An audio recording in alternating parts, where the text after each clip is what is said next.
중생에게 중병이 들어 관세음보살님이 가피를 주시러 오셨을 때 중병을 고치지 않고 극락왕생을 발언하여 왕생수기 받고 극락왕생하다.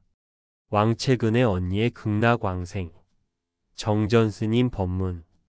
나의 속가 집은 감숙성 휘연 유림진에 살고 있다. 같은 동에 사는 왕채근 노거 사는 많은 사람들로부터 존경을 받았는데 독경과 송주, 몽산시식, 법기 두드리고 연불하는 것, 토지신과 조왕신을 알맞은 위치에 자리 잡게 하는 것 등 모르는 것이 없었으며 또 늘 대비주를 치송하여 사람들의 병을 치료해 주는데 아주 영험이 있었다. 오가는 스님들도 자주 그녀의 집에 들렀었고 나도 어려서부터 그녀를 따라 불법을 배웠다. 왕거사에게 언님 한 명이 있었는데 우리와 10리 정도 떨어져 있는 강구촌에서 살았다. 그녀는 글을 몰랐고 오로지 연불만 하였는데 아주 정성스러워서 매번 부처님 전에 꿇어 앉아서 연불하였다. 설사 마지막에 병이 위중하여 걸을 수 없음에도 사람들의 부축을 받으며 부처님께 예배를 하였다. 왕거사는 당신의 언니한테 가서 함께 연불을 해주자며 나를 불렀다. 왜냐하면 왕거사의 언니가 식도암에 걸려서 시간이 얼마 남지 않았기 때문이다. 왕거사의 언니가 왕거사에게 말했다. 내가 꿈을 꾸었는데 관세음 보살님께서 염수병을 들고 나에게 염술인 거를 맞으라고 했다. 내가 보살님께 저는 더 이상 살고 싶지 않습니다. 사람 노릇을 한다는 것은 너무나 괴롭습니다. 저는 더 이상 치료를 받고 싶지 않습니다. 보살님께서 좀 일찍 저를 데려가 주십시오라고 말씀드렸더니 보살님께서 좋다. 그럼 2월 초파일 아침 5시에 너를 데리러 오겠다고 말씀하셨다. 그러니 이틀간 나와 함께 지내면서 연불해줬으면 한다. 이 말을 들은 왕거사는 전혀 신경을 쓰지 않았다. 마음속으로 나는 독경과 송주 뭐든지 다 할 줄 아는데도 왕생에 대해 아직 확신이 없다. 그런데 일자무식한 언니는 아무것도 할 줄 아는 게 없이 오로지 아미타 불만 부를 줄밖에 모르는데 어떻게 미리 갈 시간을 알 수 있단 말인가? 라고 생각했다. 언니를 좀 무시하는 마음이 있었기 때문에 마음속으로도 그렇지 않다고 여겼던 것이다. 그래서 집에 돌아가서 손자에게 밥을 해줘야 한다는 핑계로 남지 않았다. 초파일날 아침에 왕거사의 언니가 딸에게 말했다. 내가 빨리 가서 향을 피우고 부처님께 절을 하라. 관세음 보살님과 대세지 보살님께서 나를 데리러 오셨다. 그래서 딸이 향을 피우러 갔다. 향을 피우기도 전에 벌써 방 안에 짙은 향 냄새가 났다. 향을 다 피우자 왕거사의 언니가 물었다. 지금이 몇 시냐? 딸이 거짓말을 했다. 이제 겨우 4시가 넘었으니 아직 5시가 안 됐어요. 이에 그녀는 거짓말하지 마라. 시간이 다 되었으니 나는 가야겠다라고 말하고는 몇 마디 연불을 하고 나서 곧 숨이 끊어졌다.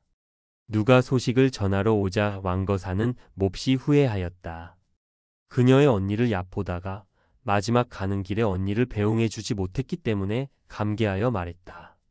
나의 언니는 일생 동안 좋은 사람이었지.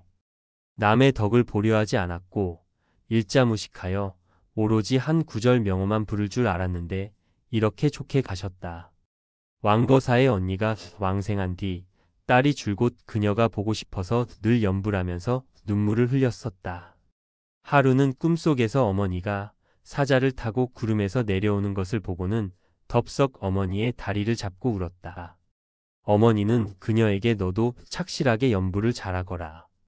3년 뒤에 내가 너를 데리러 오겠다라고 말하고는 그녀를 밀어내고 사자를 타고 날아가 버렸다. 꿈에서 깨어난 딸은 너무 놀라서 제 아이가 아직 어려서 3년 후에 갈 수가 없어요. 애가 크면 그때 갈게요 라고 말했다. 이제 벌써 15년이 지나 애도 다 컸지만 그녀는 아직 남아있다. 서방 정토에 미리 다 예약해 놓은 자리를 본인의 어머니가 직접 데리러 오겠다고 시간까지 정해 놓았기 때문에 대답만 하면 될 텐데 그녀는 정토에 왕생하기를 거부하였다. 그래서 지금까지 이 세상에 남아서 고통을 받고 있으니 정말로 너무나 어리석었다. 사실 어리석은 사람은 그녀뿐만이 아니다. 아미타 부처님은 시방 중생들의 진정으로 자비하신 부모이시고 극락세계에는 모든 사람들의 자리가 있다. 부처님께서 직접 하루에서 일에 동안 착실하게 연불하면 목숨을 마칠 때 직접 마중을 나오신다고 말씀하셨다.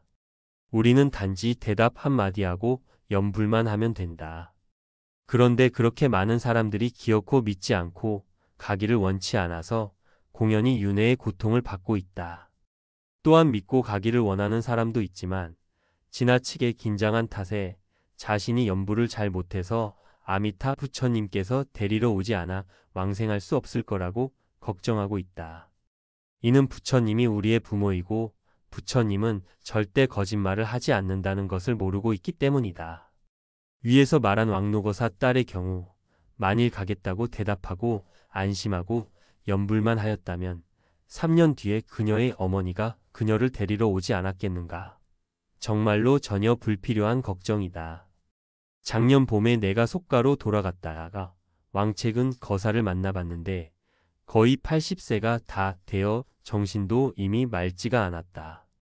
그래서 왕거사에게 거사님은 연세도 많으신데 전수연부를 하셔야 합니다. 다른 것은 부르지 않아도 됩니다. 라고 타일렀더니 왕거사는 오가던 스님들도 전부 다 이렇게 저를 타일렀지만 저는 여전히 다른 것을 버리기가 아깝습니다. 라고 대답하였다.